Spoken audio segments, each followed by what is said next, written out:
তোমাদেরকে একটা ধাঁধা জিজ্ঞেস করবো। আরে তোমার বাড়িতে আমরা আসলাম, দেখো গাইস দেখো এখানে হেলমেট আছে, এখানে ব্যাগ আছে, কাকুর বাড়িতে আসলাম, একটু কোথায় গাল গল্প করবো, একটু খাওয়া দাওয়া করবো, ভালো মন্দ, সেটা না, আসার সাথে সাথে করে ধাঁধা। বন্ধুরা এই কাকু ধাঁধার জন্য অপেক্ষা করে, তার মধ্যে তোমরা আমার বাড়িতে এসছো, তোমাদেরকে ধাঁধা জিজ্ঞেস করবো না, এটা কি হতে পারে বন্ধুরা?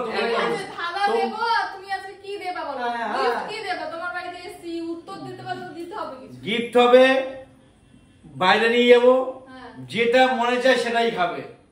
একদমই তাই, সত্যি একদমই সত্যি। ঠিক আছে, তোমার তো ওটা এমনিই খাওয়ানো উচিত, তোমার বাড়িতে এসেছি বলে। এটা এক্সট্রা। আচ্ছা ঠিক আছে বলো। আচ্ছা বলো, কোন জিনিস হসপিটালে গিয়ে কিনতে হয় কিন্তু হসপিটালে বাইরে গেলে বিনা পয়সায় পাওয়া যায়? বন্ধুরা তোমরা কিন্তু কমেন্টস করে বলো কি হবে উত্তরটা। হসপিটালে গেলে কিনতে হয়, পয়সা দিয়ে কিনতে হয় কিন্তু হসপিটালে বাইরে গেলে বিনা পয়সায় পাওয়া যায়, বলো। তাই? হ্যাঁ একদমই। হসপিটালে গেলেই একমাত্র কিনতে হবে। হ্যাঁ, হসপিটালের বাইরে গেলে বিনা পয়সায় পাওয়া যায়। এমনি এমনি দিয়ে দেবে? হ্যাঁ। বাহ, তো মাথায় তো কি ভালো বুদ্ধি আছে। একটা কঠিন একটা কোশ্চেন ধরলাম। এটা কি শুধু হসপিটালেই হয় নাকি অন্য কোথাও তো হয়? অন্য কোথাও হয় কিন্তু যেটা বললাম এইটাই হবে এখন। বাড়ি থেকে আমরা ওষুধ কিনি।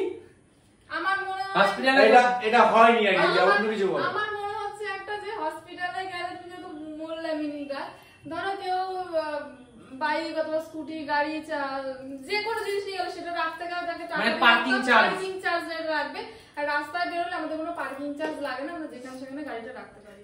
বন্ধুরা এটা হয়নি, তুমি বুদ্ধি খাটিয়ে বলেছিল কিন্তু এটা হয়নি। অন্য কিছু বন্ধুরা তোমরা আইডিয়া দাও, এমন কি জিনিস যেটা হসপিটালে গেলেই কিনতে হয়, বাইরে নাকি বিনা পয়সায় পাওয়া যায়? তাই তো। তোমাদের কি বাইরে বেরিয়ে খাবার দাবারের ইচ্ছা আছে? বলো সেটা বলো, তাহলে উত্তরটা বলো তাড়াতাড়ি। এইভাবে কষ্ট দিয়ে খেতে হবে তোমার বাড়িতে এসে? মানে তোমার বাড়িতে এসে অগ্নি পরীক্ষা দিয়ে খেতে হবে আমাদের? বন্ধুরা তোমরা বলো এটা অগ্নি পরীক্ষা না এক্সট্রা বেনিফিট আনন্দ করা? এটা বলতে পারলে। বন্ধুরা তোমরাই বলো, তোমাদের বাড়িতে কোনো অতিথি আসলে তোমরা কি তার সাথে এইরকম ব্যবহার করো? এই ব্যবহারটা কি খারাপ করছি না এটাকে আনন্দ করছি? এটা কমেন্টস করো, এটা কমেন্টস করো, অবশ্যই কমেন্টস করে কিন্তু। হসপিটালে গেলে তোমাকে ওষুধ কিনতে হবে, মানে ওষুধ কিনেই তবে তোমাকে নিতে হবে, আর বাইরে কিনছো না, প্রয়োজন হচ্ছে না, আমি কিনছি না ওষুধ। না এটা হয় না, এটা হয়নি বন্ধুরা, এটা হয়নি। ও অক্সিজেন, হসপিটালে বাইরে গেলে আমি অক্সিজেন পাবো, কিনতে পাবো, কিনতে হবে, কিনতে হবে। অক্সিজেনটা তোমাকে মানে হসপিটাল থেকে কিনতে হবে, বাইরে গেলে আকাশে আমি এমনি অক্সিজেন পাচ্ছি। ও কাকিমা হতে পারে। বন্ধুরা আমাদের আন্টি এটা একদম ঠিক বলেছে।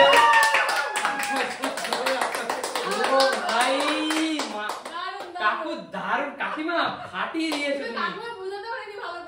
কিন্তু না মানে ব্যাপারটা বুঝেছে, আপনি নিজে তো বুঝেছে।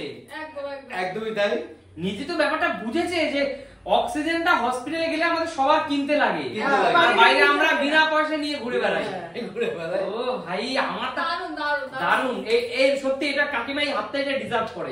একদমই কাকিমার জন্য সত্যি শুনে ভালো লাগলো। এবার কাকিমাকে কয় টাকা দিচ্ছ? কাকিমা ছাড়বা না, দুর্গাপুজো না বেড়াতে নিয়ে যাবো, ঘুরতে নিয়ে যাবো, যা খুশি খাবে। আচ্ছা কাকিমা তো খেতে পারবে, আমাদের কি হবে?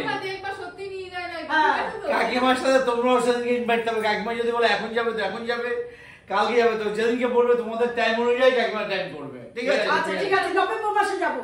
কবে? নভেম্বর মাসে। নভেম্বর মাসে। বন্ধুরা এরকম কাস্টমার পেলে আমার আরো মঙ্গল হয়, ঠিক আছে? এখন সেপ্টেম্বর না, এক মাস পরে আনন্দ ফুর্তি করবো না, অক্টোবর নভেম্বর, ঠিক আছে? দুর্গাপূজা মানে কলকাতা, কলকাতার মধ্যে। দুর্গাপূজার মধ্যে কোনো জায়গা ভালো লাগে না। তা বন্ধুরা যদি এই ভিডিওটা তোমাদের ভালো লাগে তাহলে লাইক, কমেন্ট, শেয়ার, ফলো। একদম। চলো টাটা।